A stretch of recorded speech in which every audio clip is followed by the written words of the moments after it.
why is it that we don't seem to be able to adjust ourselves to the physical environment without destroying it?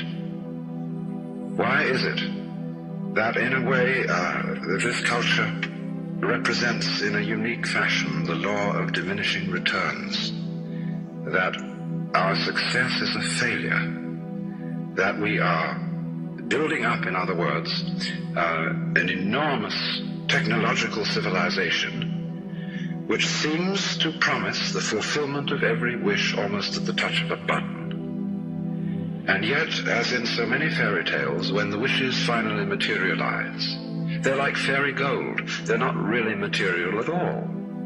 In other words, so many of our products, our cars, our homes, our clothing, our food, it looks as if it were really the instant creation of pure thought. That is to say, it is thoroughly insubstantial, lacking in what the connoisseur of wine calls body. And in so many other ways, the riches that we produce are ephemeral. And as a result of that, we're frustrated. We're terribly frustrated. We feel that the only thing is to go on getting more and more. And as a result of that, the whole landscape begins to look like the nursery of a spoiled child who's got too many toys and is bored with them and throws them away as fast as he gets them, plays them for a few minutes. Also, we're dedicated to a tremendous war on the basic material dimensions of time and space. We want to obliterate their limitations. We want to get everything done as fast as possible. We want to convert the rhythms and the skills of work into cash, which indeed you can buy something with, but you can't eat it. And then rush home to get away from work and begin the real business of life, to enjoy ourselves. You know, for the vast majority of American families, what seems to be the real point of life, what you rush home to get to, is to watch an electronic reproduction of life. You can't touch it. It doesn't smell, and it has no taste. You might think that people getting home to the real point of life in a robust material culture would go home to a colossal banquet or an orgy of lovemaking or a riot of music and dancing. But nothing of the kind.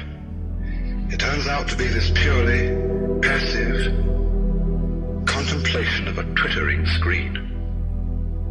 You see mile after mile of darkened houses with that little electronic screen flickering in the room. Everybody isolated, watching this thing, and thus in no real communion with each other at all.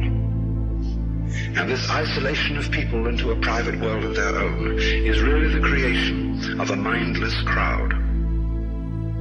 And so we don't get with each other, except for public expressions of getting rid of our hostility, like football or prize fighting. And even in the spectacles one sees on this television, it's perfectly proper to exhibit people slugging and slaying each other, but oh dear no, not people loving each other, except in a rather restrained way.